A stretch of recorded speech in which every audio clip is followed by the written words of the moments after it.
भक्तजनों, माताओं, बहनों, सादर जय श्री कृष्ण।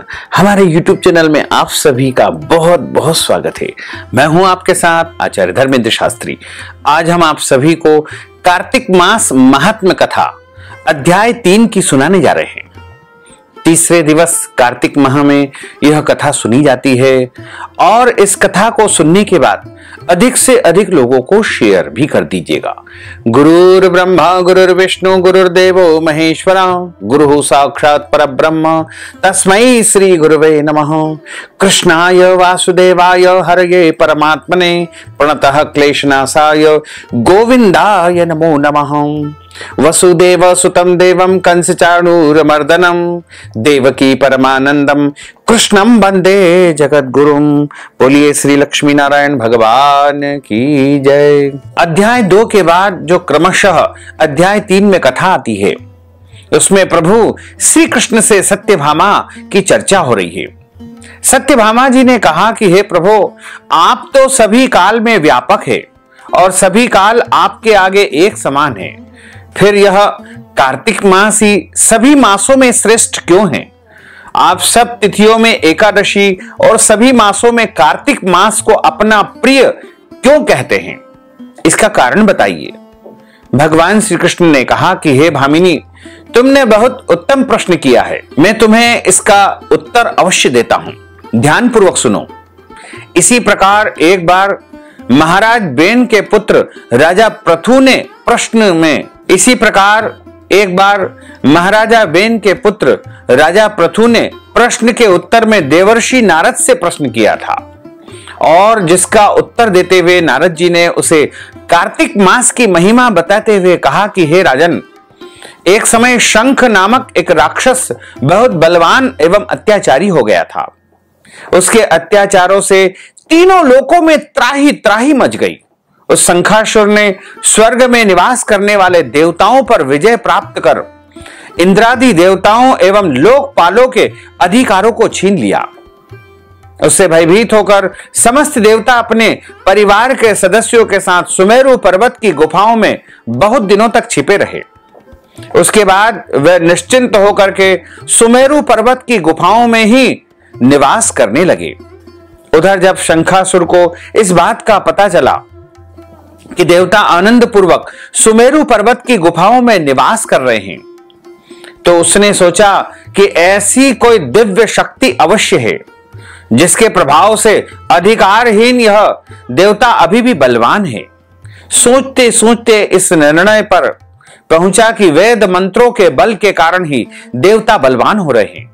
यदि इनसे वेद छीन लिए जाए तो वे बलहीन हो जाएंगे। ऐसा विचार कर शंखासुर ब्रह्मा जी के सत्यलोक से शीघ्र ही वेदों को हर लिया और उसके द्वारा ले जाए जाते हुए भय से उसके चंगुल से निकल भागे और जल में समा गए। शंखासुर ने वेद मंत्रों तथा बीज मंत्रों को ढूंढते हुए सागर में प्रवेश किया, परंतु न तो उसको वेद मंत्र मिले और न ही बीज मिले और मंत्रों के बीज मंत्र भी उसे प्राप्त नहीं हुए। जब शंखासुर सागर से निराश होकर के वापस लौटा तो उस समय ब्रह्मा जी पूजा की सामग्री लेकर के सभी देवताओं के साथ भगवान विष्णु की शरण में पहुंचे और भगवान को गहरी निद्रा से जगाने के लिए गाने बजाने लगे और धूप गंध आदि से बारंबार उनका पूजन करने लगे। धूप दीप नैवेद्य आदि अर्पित किए जाने पर भगवान की निद्रा टूटी और वह देवताओं सहित ब्रह्मा जी को अपना पूजन करते हुए देखकर बहुत प्रसन्न हुए तथा कहने लगे कि आप लोगों के इस कीर्तन एवं मंगलाचरण से बहुत प्रसन्न हूं। आप अपना अभिष्ट वरदान मांगिए, मैं अवश्य आपको प्रदान करूंगा। जो मनुष्य आश्विन माह के शुक्ल पक्ष की एकादशी से देवोत्थान एकादशी तक ब्रह्म मुहूर्त में उठकर के मेरी पूजा करेंगे, उन्हें तुम्हारी ही भांति मेरे प्रसन्न होने के कारण सुख की प्राप्ति होगी। आप लोग जो पाद्य अर्घ्य आचमन और जल आदि सामग्री मेरे लिए लाए हैं, वे अनंत गुणों वाली होकर आपका कल्याण करेगी। शंखासुर द्वारा हरे गए संपूर्ण वेद जल में स्थित है। मैं सागर पुत्र शंखासुर का वध करके उन वेदों को अभी ला करके देता हूं। आज से मंत्र बीज और वेदों सहित मैं प्रतिवर्ष कार्तिक मास में जल में विश्राम किया करूंगा। अब मैं मत्स्य का रूप धारण करके जल में जाता हूं। तुम सब देवता भी मुनीश्वरों सहित मेरे साथ जल में आ जाओ।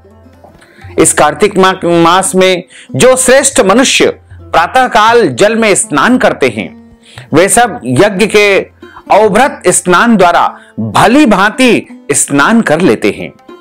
हे देवेंद्र, कार्तिक मास में व्रत करने वाले को सब प्रकार से धन, पुत्र, पुत्री और सभी प्रकार के सुख आदि देते रहना और उनकी सभी आपत्तियों से रक्षा करना।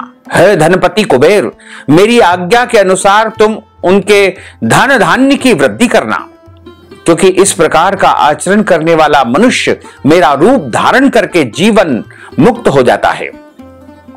जो मनुष्य जन्म से लेकर के मृत्यु पर्यंत विधि पूर्वक इस उत्तम व्रत को करता है, वह आप लोगों का ही पूजन करता है। आप लोगों का वह भी पूजनीय है। कार्तिक मास के शुक्ल पक्ष की एकादशी तिथि को तुम लोगों ने मुझे जगाया है, इसलिए यह तिथि मेरे लिए अत्यंत प्रीतिदायिनी और माननीय है। हे देवताओं, यह दोनों व्रत नियम पूर्वक करने से मनुष्य मेरा सानिध्य प्राप्त कर लेते हैं। इन व्रतों को करने से जो फल मिलता है वह अन्य किसी व्रत से नहीं मिलता है। अतः प्रत्येक मनुष्य को सुखी और निरोग रहने के लिए कार्तिक महात्म, कार्तिक मास की कथा और एकादशी की कथा सुनते हुए उपयुक्त नियमों का पालन करना चाहिए। बोलिए श्री लक्ष्मी नारायण भगवान की जय। अच्युतम केशवम राम नारायणम कृष्ण दामोदरम वासुदेवम हरे श्रीधरम माधवम गोपिका वल्लभम श्री जानकी नायकम श्री रामचंद्रम भजे जानकी मनोहरम सर्वलोक नायकम श्री शंकरादि सेवितम पुण्य नाम कीर्तनम श्री राम राम राम राम राम नाम तायकम रामा कृष्णा वासुदेवा भक्ति मुक्तिदायकम रामा कृष्णा वासुदेवा भक्ति मुक्तिदायकम हरे राम राम हरे राम राम राम हरे हरे हरे कृष्णा कृष्णा कृष्णा हरे हरे श्री कृष्ण गोविंद हरे मुरारे हे नाथ नारायण वासुदेवा हे नाथ नारायण वासुदेवा हे नाथ नारायण वासुदेवा। बोलिए श्री लक्ष्मी नारायण भगवान की जय। श्री वृंदावन बिहारी लाल की जय।